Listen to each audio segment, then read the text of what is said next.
Chapitre 3. Quelques pensées sur la planification et l'utilisation du temps.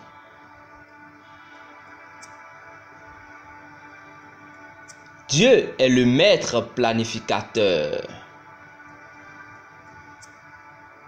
Dieu planifia le salut du monde dès la fondation du monde.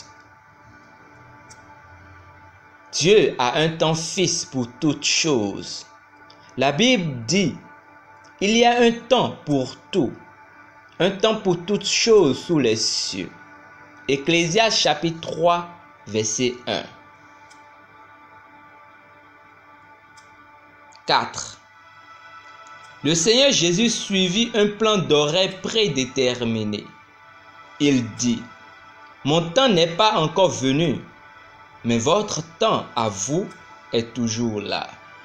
Jean chapitre 7, verset 6. 5.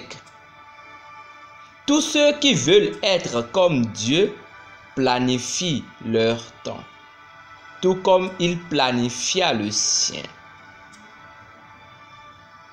6. Ceux qui ne planifient pas leur temps ont décidé que le temps, les événements et les circonstances vont les gouverner. Ils sont comme un arbre dont les branches et les feuilles sont prêtes à être conduites vers n'importe quelle direction, par n'importe quel vent provenant de n'importe quelle direction, à n'importe quelle intensité, pendant n'importe quelle durée et à n'importe quelle heure. Ils sont comme une branche dans la mer, totalement à la merci des vagues. 7. Dieu planifie son temps et le respecte. 8. Ceux qui veulent être comme Dieu planifient leur temps devant Dieu et l'ayant planifié, ils le respectent. 9. Ceux qui planifient leur temps ont décidé de réussir. 10. Ceux qui ne planifient pas leur temps ont décidé d'échouer. 11. Satan œuvre pour s'assurer qu'il y a une grande portion du temps qui n'est pas planifiée. 12. Ceux qui planifient pour réussir ont des priorités clairement définies, notées par écrit. 13. Ceux qui réussissent donnent la majorité de leur temps à leurs projets prioritaires. 14. Ceux qui réussissent donnent les meilleures heures à leurs projets prioritaires.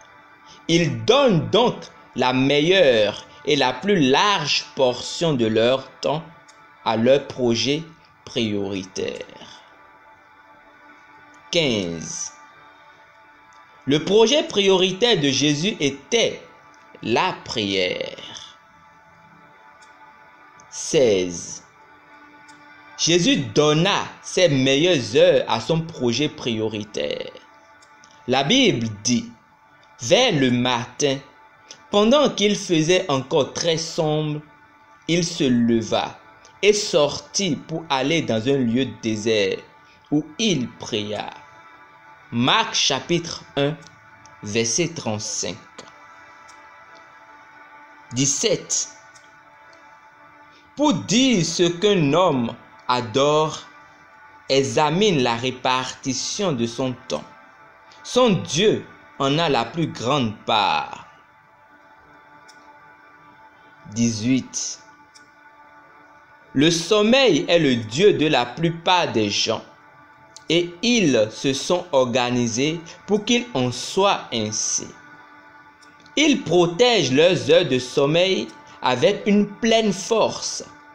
Ils font à peine quelque chose pour protéger les autres choses. Et lorsqu'un programme n'a pas lieu, ils convertissent ce temps en temps de sommeil. 19. Pour d'autres, leur Dieu, c'est l'oisiveté. 20. Chaque personne respecte soigneusement les rendez-vous qu'elle prend avec le Dieu de sa vie. Elle fait tout pour être au rendez-vous. Nul donc ne rate un rendez-vous avec son Dieu sans un profond regret et une profonde douleur. 21. Pour savoir qui est le Dieu d'un homme, vérifie quels sont les rendez-vous auxquels il ne manquera jamais. 22. Pour connaître la vraie priorité d'un homme du fond de son être, cherche à savoir ce qu'il ne manquera pas de faire à moins qu'il se trouve dans des circonstances extrêmement difficiles. 13. Ceux qui adorent le Dieu sommeil lui donnent la plus grande partie de leur temps. 24. Ceux qui adorent l'oisiveté donnent à la déesse oisiveté plusieurs heures chaque jour. 25. L'oisiveté est définie comme le temps qui n'est pas investi dans un travail utile. 26. Tout temps dont on ne peut pas rendre compte est gaspillé. 27. Ceux qui marchent proches du Seigneur rachètent le temps parce que les jours sont mauvais. Ils obéissent simplement au commandement. Prenez donc garde de vous conduire avec circonspection, non comme des insensés, mais comme des sages. Rachetez le temps, car les jours sont mauvais.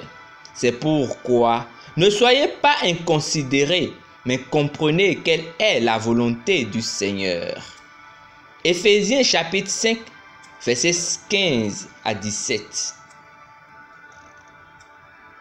28. Ceux qui comprennent la volonté de Dieu rachètent le temps. 29. Ceux qui ne rachètent pas le temps ne comprennent pas ce qu'est la volonté du Seigneur.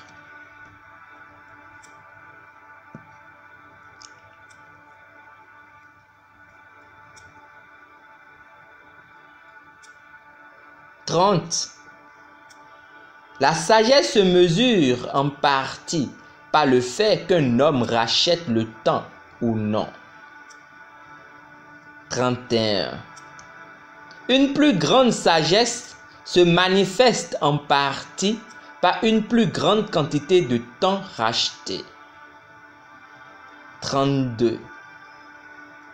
La véritable évidence qu'un projet est sur le cœur d'un homme, que c'est un projet prioritaire et qu'il y investit tout son temps libre. 33. Les insensés n'ont pas de projet prioritaire. 34. Les perdants pourraient bien planifier, mais ils laissent de côté leurs projets prioritaires et sont emportés par des choses secondaires, tertiaires et quaternaires. 35.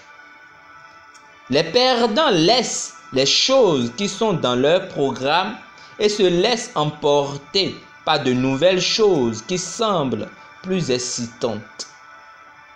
36. Les gagnants s'accrochent à leurs priorités.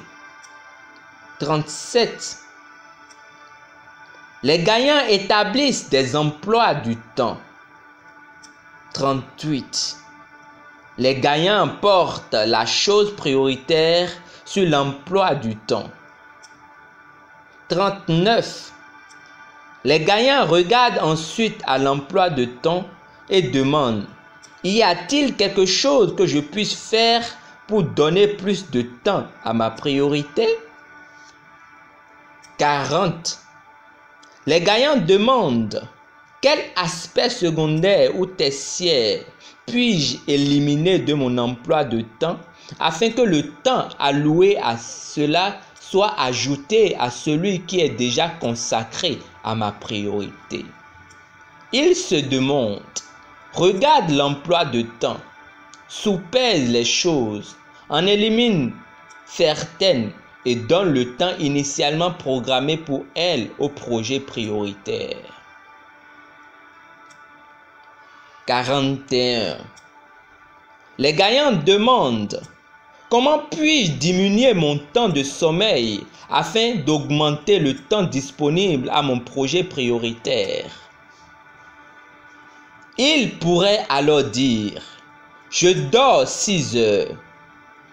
Je vais donc m'entraîner à satisfaire mon cœur, mon corps.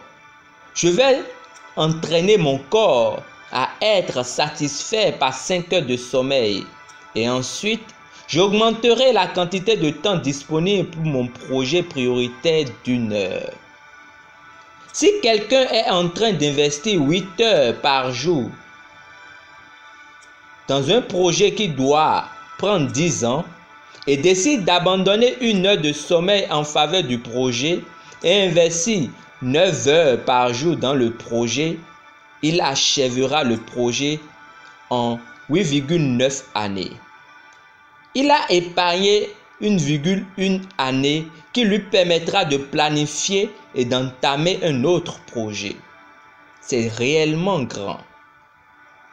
Ceci exige évidemment de la discipline et nous savons que le monde appartient aux disciplinés.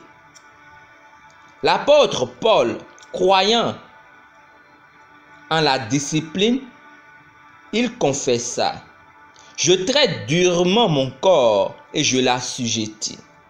1 Corinthiens chapitre 9, verset 27. Chaque personne peut traiter durement son corps et l'assujettir. Il n'y a pas de corps qui ne puisse être assujetti. Il n'y a personne, sauf ceux qui dorment déjà 2 ou 3 heures par jour, qui ne puisse diminuer son temps de sommeil pour l'investir dans son projet prioritaire. 42. Les gagnants, après qu'ils ont fait tout ce qu'ils peuvent pour avoir tout le temps qu'ils peuvent donner à leur projet prioritaire, dans leur emploi du temps, crient à Dieu: montre-moi ce que je peux faire d'autre pour accroître le temps disponible pour satisfaire ton cœur. 43. Dieu montrera aux gagnants certaines autres modifications qui peuvent l'aider à gagner du temps. 44. Le gagnant met alors les touches finales à son emploi de temps, le scelle avec Dieu, et rien ne l'en éloignera. À défaut de cette capacité de s'accrocher à un emploi de temps avec une stricte discipline, l'établissement des emplois de temps est une perte de temps. 45. Les perdants font des emplois de temps, ensuite les mettent de côté avec une bonne conscience. 47. Le diable œuvre pour s'assurer que les croyants ne respectent pas leur emploi de temps de peur qu'ils n'accomplissent leur projet prioritaire à sa destruction. 47. Jésus donna son temps uniquement au « il faut » de sa vie. À l'âge de 12 ans, il dit « il faut que je m'occupe des affaires de mon Père ». Luc chapitre 2, verset 49. Au sommet de son ministère, il dit: il faut que je fasse, tandis qu'il est jour, les œuvres de celui qui m'a envoyé. La nuit vient où personne ne peut travailler. Jean chapitre 9, verset 4. Vers la fin de sa vie, il dit: il fallait que le Fils de l'homme souffrit beaucoup, qu'il fût rejeté par les anciens, par les principaux sacrificateurs et par les scribes, qu'il fût mis à mort et qu'il ressuscita le troisième jour. Luc chapitre 9, verset 22. Enfin, toute la vie du Seigneur Jésus était une infinité de chaînes, de ces il faut.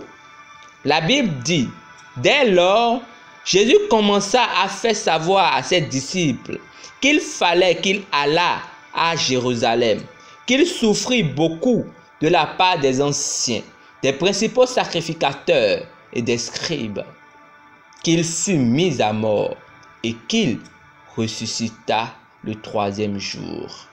Matthieu chapitre 16, verset 21. Vous l'aurez compris. Les il faut de votre vie sont ce qui vous amènera à la réussite et au sommet. Sur ce, rendez-vous au sommet. Amen.